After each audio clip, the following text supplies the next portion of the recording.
Well, hello everyone, welcome back. I am your host, Christian Watson. It is so good to be with you guys today. But first, allow me to say to you guys, Merry Christmas. Well, it's almost Christmas, but Merry Christmas week at least. It's Christmas Eve tomorrow, then next day it'll be Christmas, and we have a good special coming out on Pins and Politics for you on the next few days, so stay tuned, please. Alright, so there was a report released recently about examining racial disparities within the United States Air Force and the Space Force as well.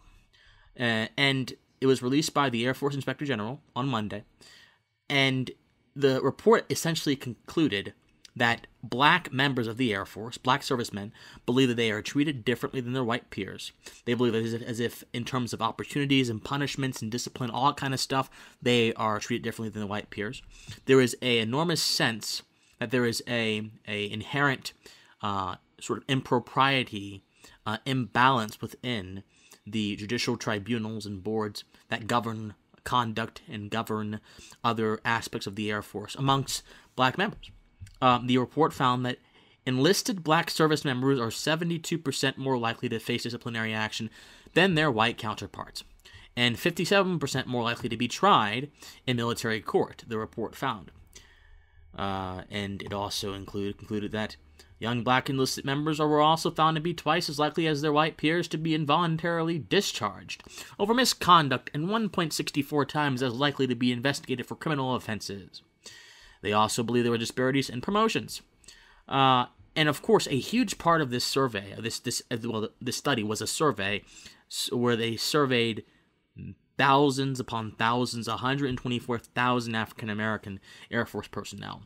And many of them are saying they don't trust the system. They believe that there's bias and that the system is ripe with all kind of things. So, my primary problem with all of this is that we aren't considering the source. And we aren't considering the genesis of this study. So the genesis, the beginning of anything, provides the foundation for the rest of its course.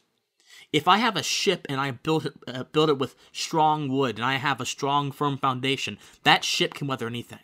But if I build a ship with cheap wood and I send it right into the middle of a maelstrom, well, even the strongest ships can't survive a maelstrom, but the weakest ships certainly wouldn't. This is kind of similar here. This study, as this article mentions, was prompted by the shooting of George Floyd.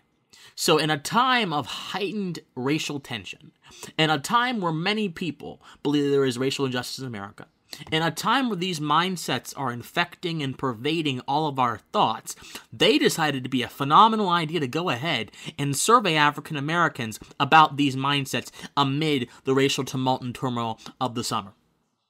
So when you have that kind of raw emotion close to you, it is very possible you will not make the most rational assessment. It is very possible you will embody the tragedy coming on outside the Air Force, and you will take that to mean a universal condition, a universal sense of your being, of your station in life as an African American and as an African American service member. And that's part of the problem as well. The people surveyed here in this study treats African American service members as simply the sum of their racial parts, their racial complexion. That's absolutely fundamentally wrong.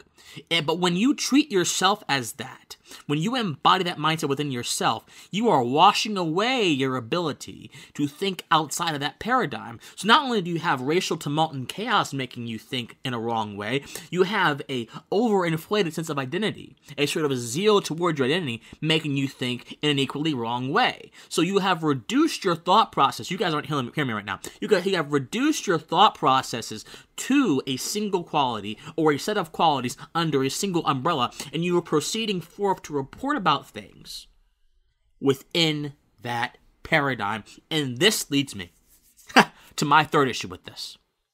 As this article mentions, and as this report mentions, the report I'm reading right now didn't investigate what's behind the racial disparities between black and white service members because of time constraints.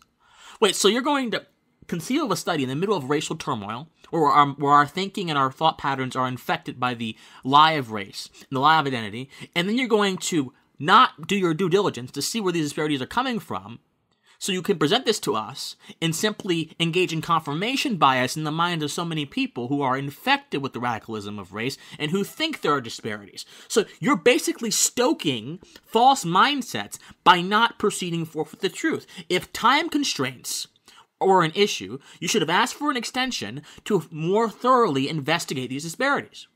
Because as many people have mentioned, disparities can either mean A, something is going on that is related to race, or B, they can mean something completely separate from race. The only reason they're called racial disparities is because, watch this, we are measuring them in terms of race.